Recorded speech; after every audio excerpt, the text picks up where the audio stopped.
আর আজ থেকে মেট্রোয় return ticket পাওয়া যাবে। হ্যাঁ, বহু বছর পর আবারও রিটার্ন টিকিট ফিরলো। আবিরের কাছ থেকে আরো ডিটেইল আপডেট নেব এই বিষয়ে। আবির, স্ট্রিপ টিকিট যখন শেষ হলো, টোকেন শুরু হলো, তখন রিটার্ন বন্ধ করে দেওয়া হয়েছিল। এবার কিভাবে রিটার্ন জার্নির টিকিট পাওয়া যাবে? 2011 সালে 30শে জুলাই কলকাতা মেট্রো তাদের আগের যে টিকিট ছিল সেটাকে তারা বদল করে এবং টোকেন চালু করে, এবং টোকেন চালু করার সাথে সাথে রিটার্ন টিকিট বন্ধ হয়ে যায়। পরবর্তী সময় কোভিড পরিস্থিতি যখন ছিল তখন আলোচনা হয়েছিল যে রিটার্ন টিকিটকে ফিরিয়ে নিয়ে আসা হোক, তবে যে ব্যবস্থা প্রযুক্তিগত দিক থেকে ক্রিজ করে সেক্ষেত্রে ফিরিয়ে আনতে পারা যায়নি।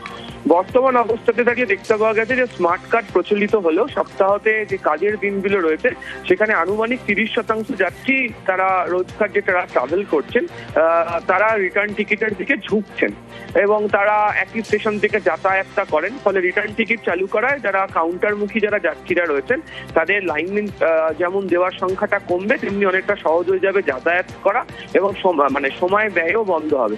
এমনকি খুচরো নিয়েও সমস্যায় পড়তে হচ্ছিল মেট্রো কাউন্টারগুলোতে, সেটাও মিটবে।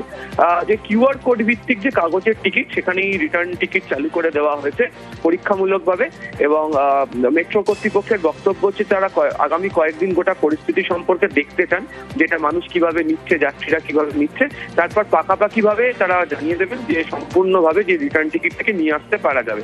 তবে আজকে এখনো পর্যন্ত কিউআর টিকিটে যেটা দেখতেও পাওয়া গিয়েছে যে দেওয়া হচ্ছে, তবে একই সঙ্গে তারা বলে রাখছেন যে যদি কোনো কারণে কিউআর সমস্যা করে তাহলে তখন তাদের পক্ষে কিছু করার থাকবে না। ফলে প্রযুক্তিগত বিভ্রাটগুলিকে কাটিয়ে পরীক্ষামূলকভাবে আজকে থেকে তারা রিটার্ন টিকিটের ব্যবস্থা চালু করলেন। বেশ আবির।